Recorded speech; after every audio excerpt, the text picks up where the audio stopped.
Once upon a time, in a small town with houses painted in bright colors, lived a kind mother named Amna. Her daughter, Zara, was the light of her life. Zara was smart, pretty, and loved to laugh. Amna and Zara were like best friends. They would talk for hours, share secrets, and laugh until their stomachs hurt. But slowly, things began to change. Zara started spending more time alone. Her phone became her new best friend, always hidden from Amna's eyes.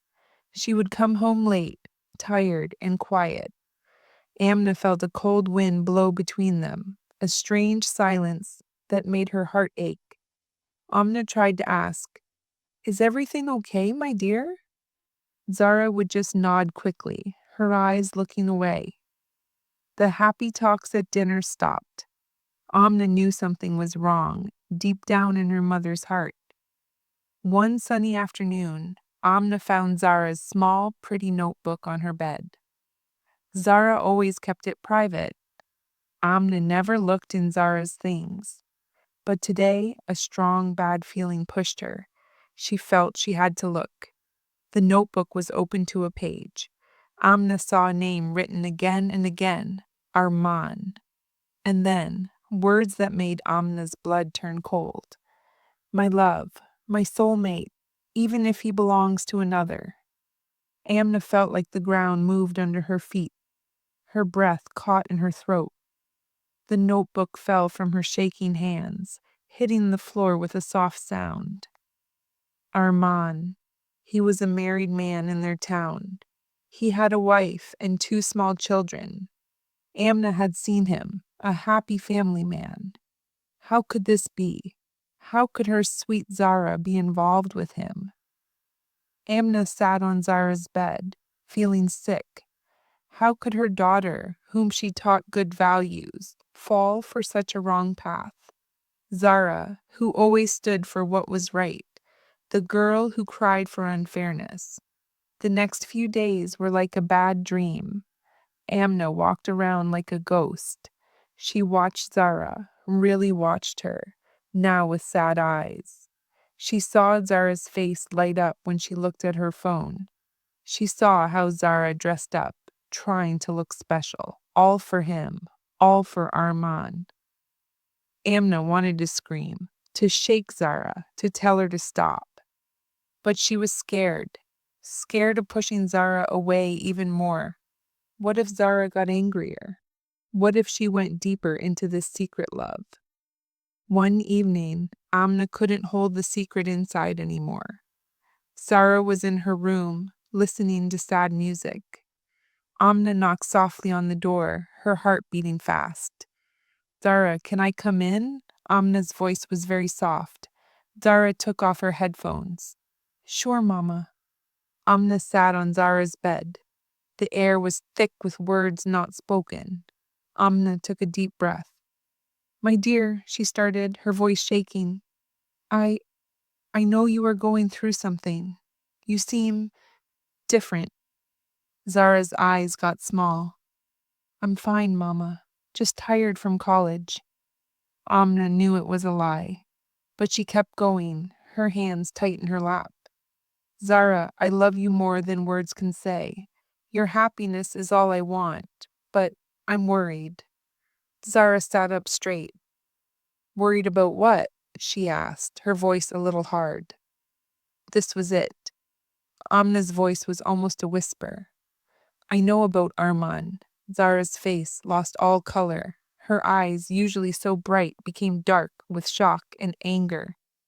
How do you know?" "Your notebook," Amna said, feeling bad, but needing to say it. "I am so sorry, dear. I know I should not have looked. But I was so worried, so desperate." Zara pulled back, her face red with anger. "You looked in my things? How could you, Mama? That is my private life." "Your private life, Zara," Amna said, her voice getting louder, "is hurting you. It is hurting us. This man, he is married. He has a family."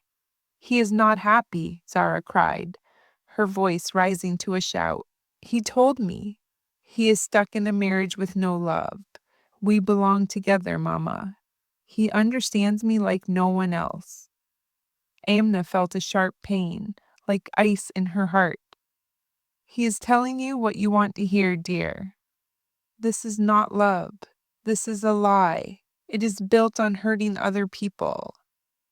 Tears fell from Zara's eyes, but they were angry tears. You don't understand. You never understand. She stood up, shaking. You just want to control my life. You want me to be like everyone else, to live a small, boring life. I want you to be happy, Zara, truly happy, not hiding in shadows, always looking around, knowing you are hurting innocent people. Amna begged, standing up to face her daughter. It makes me happy, and I don't care what anyone else thinks. Zara's voice was full of poison. I love him, and I will not leave him. With that, Zara ran out of the room, slamming the door. Amna stood alone, the silence loud in the room. The small crack between them had become a big, wide space. The days after were full of pain. Zara stayed angry and did not listen. She came and went as she pleased. Her eyes held a cold look when they met Amna's. The house, which used to be full of their warm love, now felt like a place of silent fights and quiet anger. Amna tried everything. She talked calmly, she begged, she spoke about what was right and wrong. She talked about what people would say, how sad Zara would be later. She showed Zara how her future would be broken by this love. But Zara did not listen. She was lost in her dream of love. Amna even thought about talking to Armand's wife. It was a desperate thought, born from not knowing what to do. But she stopped. How could she hurt another woman, break another family, when she was trying to save her own? Her husband, Imran, Zara's father, was a quiet man, but this problem had made him very sad. He thought Zara should have space that she would understand on her own, but Amna knew they did not have much time. Every day, Zara was sinking deeper into this wrong path. One evening, Amna saw Armand dropping Zara off a few streets from their house. He was in his fancy dark car. Zara was laughing, a bright, happy sound that broke Amna's heart.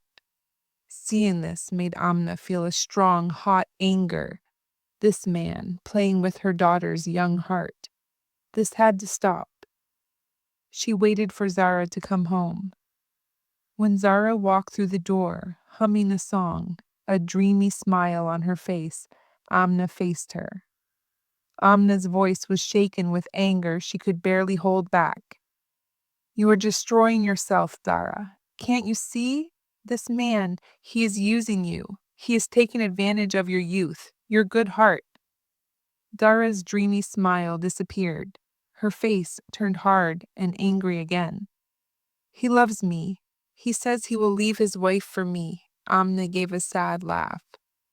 And when will that be, Zara? Next year? The year after? When you have wasted your best years waiting for a man who will never leave his easy life? He will keep you tied to him, my dear, until he is tired of you. Then he will throw you away like an old toy.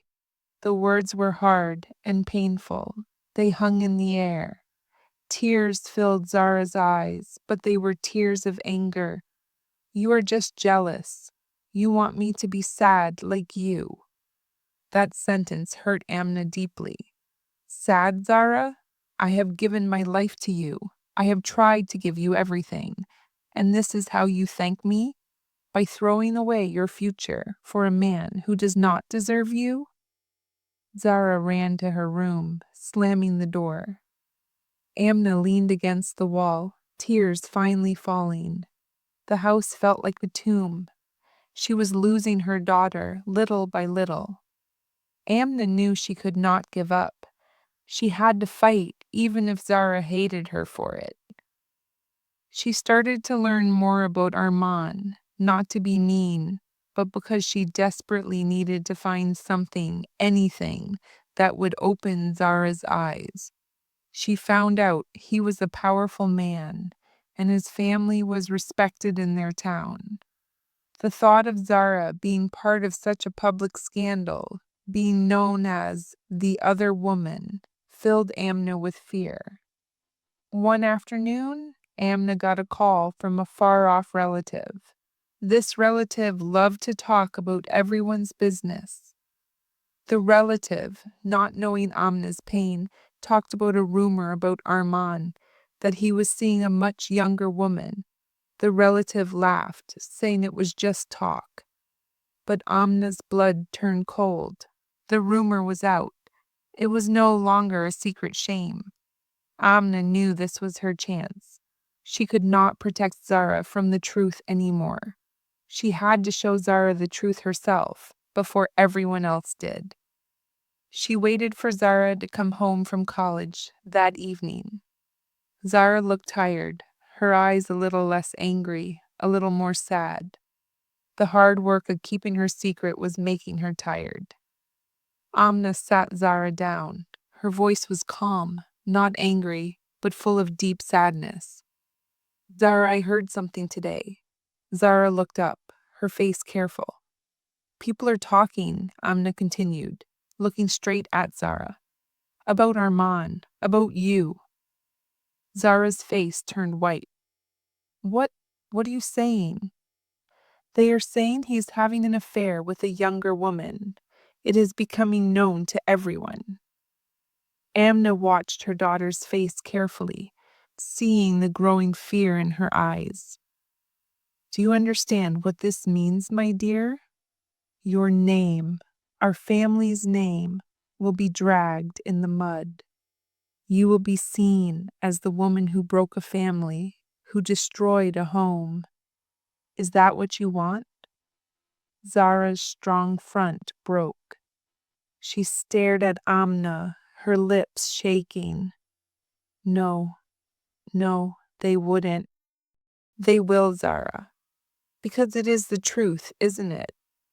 You are with a married man, and people will judge. They will talk, and this will follow you.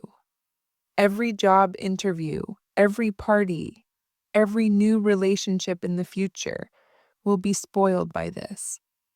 Do you truly believe Armand will stay with you through that? When his own good name is in danger? He will choose his family, Zara. He will choose his easy life, and you will be left with nothing but sadness. Amna's voice, though soft, carried the weight of many fears. She saw Zara's eyes filled with doubt, with fear. The sweet dream Zara had built around Armand began to break. The harsh light of truth started to shine in. He said, "He promised me he would leave her," Zara whispered, her voice very quiet. "And when, Zara? When? Have you ever asked him for a clear time? A sure plan? Or just soft promises that keep you tied to him?" Amna asked, her voice gentle but firm. "A man who truly loves you, Zara, would not ask you to hide. He would not ask you to lose your self-respect.